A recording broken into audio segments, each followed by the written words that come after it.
আসসালামু আলাইকুম, hello everyone. আজকে তোমাদের তৈরি করে দেখাবো রেস্টুরেন্ট স্টাইলের ফ্রাইড রাইস। আর এটা তৈরি করতে খুব বেশি সময় প্রয়োজন হয় না। আমি এখানে নিয়ে নিয়েছি 1.5 লিটার পানি, দিয়ে দিয়েছি এখানে 1 চামচ লবণ, দিয়ে দেবো এখানে 1 টেবিল চামচ পরিমাণ তেল। এটা দিয়ে যখন পানিটা বলক চলে আসবে সেই পর্যায়ে দিয়ে দেবো এখানে আধা কেজি পোলার চাল।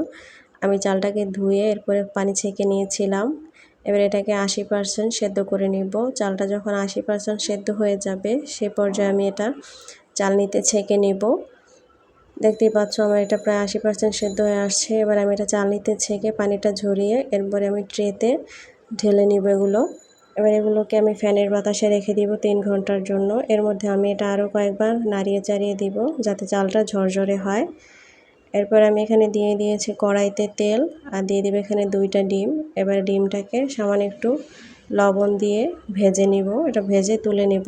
এরপরে দিয়ে দেবো আমি আরও কিছুটা তেল, এখানে দিয়ে দিয়েছি 1 কাপের মতো তেল। দিয়ে দিয়েছি এখানে হাফ চামচ আদা রসুন বাটা, এখানে আমি হাফ টেবিল চামচ পরিমাণ আদা রসুন বাটাকে একটু কিছুক্ষণ ভেজে তেলের মধ্যে এরপরে দিয়ে দিয়েছি পেঁয়াজ। আমি এখানে দিয়ে দিয়েছি 2টা পেঁয়াজ, আর দিয়ে দিয়েছি ঘরে থাকা গাজর আর বরবটি। আমি এখানে গাজর আর বরবটি নিয়ে নিয়েছিলাম 1 পার মতো। এরপর এটাকে কিছুক্ষণ মশলার মধ্যে ভেজে দিয়ে দিয়েছি এর মধ্যে স্বাদ মতো লবণ। এরপরে দিয়ে দিব এর মধ্যে 3 টেবিল চামচ পরিমাণ টমেটো সস, আর দিয়ে দেবো 1 টেবিল চামচ পরিমাণ সয়া সস। দিয়ে আরও কিছুক্ষণ ভেজে এরপরে এর মধ্যে দিয়ে দেব সেদ্ধ করে রাখা সেই পোলাও চালগুলো। এবার দিয়ে কিছুক্ষণ নাড়িয়ে চাড়িয়ে এরপরে আমি এর মধ্যে দিয়ে দেব ভেজে রাখা ডিমগুলো।